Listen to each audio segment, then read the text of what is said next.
Hello everyone, welcome to the next lecture. आज के lecture में हम प्राइम मिनिस्टर पढ़ेंगे और कौंसल ऑफ मिनिस्टर पढ़ेंगे। ये आर्टिकल 74 से 78 के बीच आते हैं।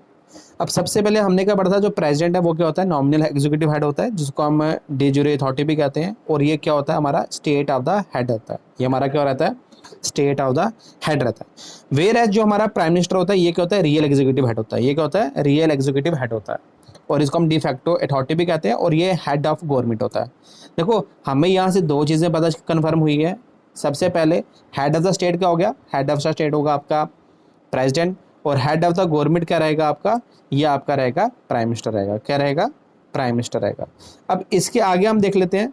सबसे पहले पीएम किस पार्टी का होगा, जो PM is appointed by president. PM को कौन अपॉइंट करेगा, प्रेसिडेंट अपॉइंट करेगा फ्रॉम द मेजॉरिटी पार्टी। जो भी पार्टी जीतेगी इलेक्शन में, वहां से क्या कौन प्रेसिडेंट इलेक्ट करेगा, किसको, पीएम को। पीएम जर्नी क्या होता है, पीएम लीडर होता है किसका, उस पार्टी का जो जीती पार्टी है। लाइक बीजेपी की पार्टी जीती, इसका लीडर कौन था, प्राइम मिनिस्टर नरेंद्र मोदी थे। तो नरेंद्र मोदी हमारे क्या बन गए, नरेंद्र मोदी हमारे क्या बन गए, प्राइम मिनिस्टर बन गए। देन उसके बाद when no party is in majority, अगर किसी पार्टी का मेजॉरिटी नहीं है, उस केस में प्रेसिडेंट को जो लगेगा कि जिस पार्टी की क्या कहते हैं हम प्राइम मिनिस्टर बना सकते हैं, वो अपनी डिस्क्रिशनरी पावर यूज करके उस बंदे को बना देगा, पीएम बना देगा। ठीक है। बट जिसको भी पीएम बनाएगा, उस पार्टी को एक महीने के अंदर लोकसभा में अपनी जो सपोर्ट है वो क्या करनी है, पास करना है। मेजॉरिटी को क्या करनी है, पास करनी है। प्रेसिडेंट जो है ओथ दिलवाता है किसको, पीएम को। तो जो पीएम को ओथ कौन दिलवाएगा, वो दिलवाएगा आपका प्राइम प्रेसिडेंट है। अब function of the prime minister पढ़ लेते हैं। सबसे पहले अगर हम फंक्शन की बात करें प्राइम मिनिस्टर की, तो पहला फंक्शन क्या है, ये एडवाइस करता है प्रेसिडेंट को कि वो अपॉइंट करो अपने कौंसल ऑफ मिनिस्टर। अब कौंसल ऑफ मिनिस्टर क्योंकि जो मेन मिनिस्टर होंगे, लाइक डिफेंस का मिनिस्टर अपॉइंट करवाना है, हेल्थ का मिनिस्टर अपॉइंट करवाना है, या कोई भी मिनिस्टर अपॉइंट कराना है, तो वो कौन करवाएगा, प्राइम मिनिस्टर बोलेगा किसको, प्रेसिडेंट को।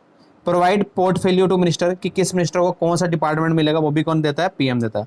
Work as a channel between PM and president. ठीक है। तो work as a channel between PM president, basically जो भी आपके कौंसल ऑफ मिनिस्टर हैं, ठीक है, वो हो गया और पीएम हो गया। बेसिकली ये दोनों क्या होते हैं, एक चैनल क्रिएट करते हैं कि अगर देखो पीएम बात किसे करेगा, अपनी कौंसल मिनिस्टर की बात करेगा, और वो बात अगर हमें प्रेसिडेंट तक पहुंचानी है, तो वो कौन पहुंचाएगा, प्राइम मिनिस्टर पहुंचाएगा।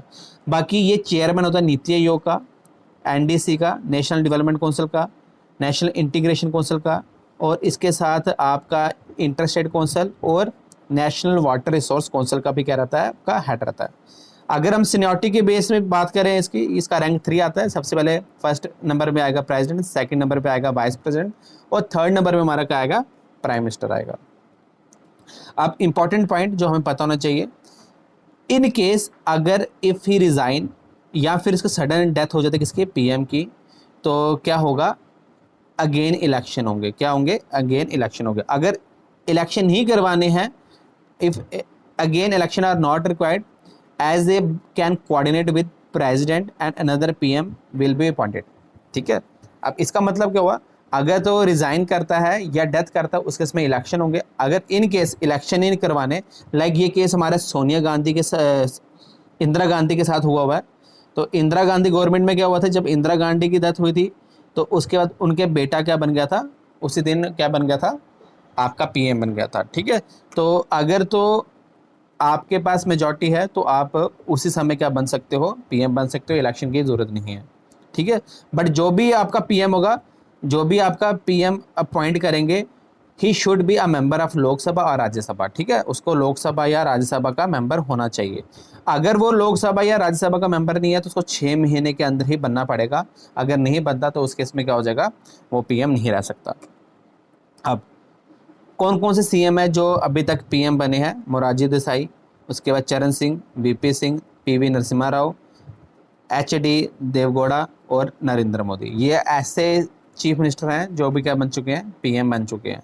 टेन्योर की बात करते हैं। सबसे पहले कोई फिक्स टेन्योर नहीं है, जब तक प्रेसिडेंट चाहेगा तब तक बनेगा। बट हमें पता है कि 5 साल के बाद क्या रहेगा, इलेक्शन रहेंगे। Pleasure means till the time he has majority in the Lok Sabha. 5 साल के बाद इलेक्शन होंगे, फिर अगर मेजोरिटी आती है तो वो कंटिन्यू बन सकते हैं। Parliament decide the salary of PM, parliament की डिसाइड करेगा कि पीएम की सैलरी कितनी होगी। India has a parliamentary form of government, parliamentary form of government क्या होती है, जिसमें हेड कौन होता है, पीएम होता है। और ये हमने कहाँ से लिया था, ये हमने ब्रिटेन से लिया था। हमने कहाँ से लिया था, ये ब्रिटेन से लिया था। कौंसिल ऑफ मिनिस्टर की बात करते हैं, आर्टिकल 74 और 75। हमारे पास 3 तरह के कौंसिल ऑफ मिनिस्टर होते हैं, एक कैबिनेट मिनिस्टर होते हैं, एक मिनिस्टर ऑफ स्टेट होते हैं। जो कैबिनेट मिनिस्टर हो गए वही कौन से मिनिस्टर हो गए, ये आपके हेड मिनिस्टर हो गए। इनको हमने कब लाया था, एडिट किया था आपने कॉन्स्टिट्यूशन में, 44th कॉन्स्टिट्यूशनल अमेंडमेंट एक्ट 1978, और ये आर्टिकल 352 के अंदर भी आता है। ठीक है, उसके बाद इसका जो है ये हैंडल करेंगे मेन डिसीजन। जैसे इंपॉर्टेंट मिनिस्टर कौन से हो गए, जैसे डिफेंस का मिनिस्टर हो गया, होम मिनिस्टर हो गया, एक्सटर्नल अफेयर हो गए, रेलवेज हो गया, फाइनेंस हो गया, ये अटेंड करते हैं कैबिनेट मीटिंग। कैबिनेट मीटिंग होगी जो खास मिनिस्टर, जो कुछ मीटिंग्स रहती हैं जो इंपॉर्टेंट डिसीजन के लिए मीटिंग पीएम बुलाएगा, उसमें ये लोग भी क्या लेते हैं, टेक पार्ट लेते हैं। देन जो सेकंड नंबर पे आते हैं आपके पास मिनिस्टर आते हैं, वो कौन से होते हैं, ये रहते हैं मिनिस्टर ऑफ स्टेट्स रहते हैं। इनको इंडिपेंडेंट चार्ज मिलता है, कैन नॉट अटेंड कैबिनेट की जो मीटिंग्स होती है, उनको ये नहीं है कि वो हर मीटिंग अटेंड करेंगे, उनको बुलाया जाएगा तभी वो क्या करेंगे, वो मीटिंग को अटेंड करेंगे। एग्जाम्पल आ गया स्पोर्ट्स मिनिस्ट्री आ गई। और तीसरा आ गया जो अटैच में, जहाँ डिप्टी मिनिस्टर्स आ गए, attach MOS, these MOS are attach to large cabinet ministry. Example जैसे फाइनेंस मिनिस्ट्री के अंदर कुछ और मिनिस्टर्स रहेंगे। और उसके लास्ट में गया deputy minister, they do not have any independent charge. तो बेसिकली क्या करेंगे, अटैच होंगे चीफ जो भी है कौंसिल मिनिस्टर के साथ, या मिनिस्टर ऑफ जो भी रहेंगे कैबिनेट के। देन दो कौंसिल मिनिस्टर है वो 15% ही होंगे टोटल लोकसभा के।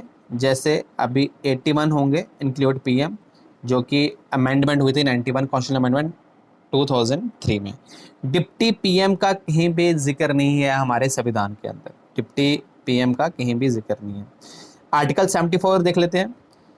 आर्टिकल 74 क्या कहता है, कहता है council of minister to aid and advice president. ठीक है, जब भी कोई प्रेसिडेंट डिसीजन लेता है, वो डिसीजन किसका होता है, पीएम का होता है। जो पीएम हेड होता है, और उसके पीछे सपोर्ट किसकी होती है, एड एंड एडवाइस किसकी होती है, कौंसिल ऑफ मिनिस्टर की होती है। This advice can not be question in the court, जो एडवाइस देंगे वो क्वेश्चन ही हम कर सकते हैं कहाँ पे, कोर्ट में। Advice given to president by council of minister can be sent for reconsideration. अगर प्रेसिडेंट को वो जो उन्होंने एडवाइस दी है अगर वो पसंद नहीं आती है तो उसको रिकंसिडरेशन के लिए भेज सकता है। बट जो वापस उसको जब वापस वही सलाह वापस आएगी तो president is bound to accept it, president को वो चीज़ माननी पड़ेगी। आर्टिकल 74 कुछ और प्रोविजन की बात करता है, जैसे इसमें पीएम को अपॉइंट प्रेसिडेंट करेगा, अदर मिनिस्टर को अपॉइंट कौन करेगा, प्रेसिडेंट करेगा, but on the aid and advice of PM करेगा। टोटल स्ट्रेंथ ऑफ जो कौंसिल मिनिस्टर है वो 15% ही रहेगी लोकसभा की। Council minister can be form Lok Sabha या राज्यसभा से बना सकते हैं। Council minister can sit in any house of parliament and speaker, but can only vote in the house they belong. ठीक है, बट जो वोट करेंगे वो जिस हाउस में बिलोंग करते हैं, अगर लोकसभा में बिलोंग करते हैं लोकसभा में करेंगे, राज्यसभा में करते हैं तो राज्यसभा में करेंगे। उसके बाद कौंसिल ऑफ जो मिनिस्टर हैं होल्ड ऑफिस कब तक होल्ड कर सकते हैं, जब तक उनको प्रेसिडेंट बोलेगा। ठीक है, वो इंडिविजुअली रिस्पॉन्सिबल होते हैं प्रेसिडेंट के लिए, बट कोलेक्टिवली रिस्पॉन्सिबल होते हैं लोकसभा के लिए। मतलब अगर किसी के खिलाफ नो कॉन्फिडेंस मोशन पास हो जाता है और अगर वो हार जाते हैं तो उसके इसमें पूरी गवर्नमेंट को क्या करना पड़ेगा, रिजाइन करना पड़ेगा। Within 6 month they have to become member of any house of the parliament. अगर कोई बाहर से बना दिए तो 6 महीने के अंदर का बनना पड़ेगा, मेंबर बनना पड़ेगा। आर्टिकल 77 क्या कहता है, all executive action are taken in the name of president. बता दिया था मैंने पहले भी, president makes rule for government of India. अब ड्यूटीज ऑफ पीएम क्या है, ये लिंक करता है प्रेसिडेंट और कौंसिल मिनिस्टर के बारे में, कौंसिल मिनिस्टर्स में एडवाइस करेगा प्रेसिडेंट को टू अपॉइंट, जो भी इसको किसी को भी मिनिस्टर को अपॉइंट करना है तो प्रेसिडेंट को बोलेगा। ठीक है, ये आज का लेक्चर था, इसमें हमने पीएम पढ़ लिया। नेक्स्ट लेक्चर में हम नई चीज़ पढ़ेंगे। जो ये वीडियो देख रहा है वीडियो को लाइक करो, चैनल को पक्का सब्सक्राइब करो। आज के लिए हम इतना करेंगे। जय हिंद, जय भारत।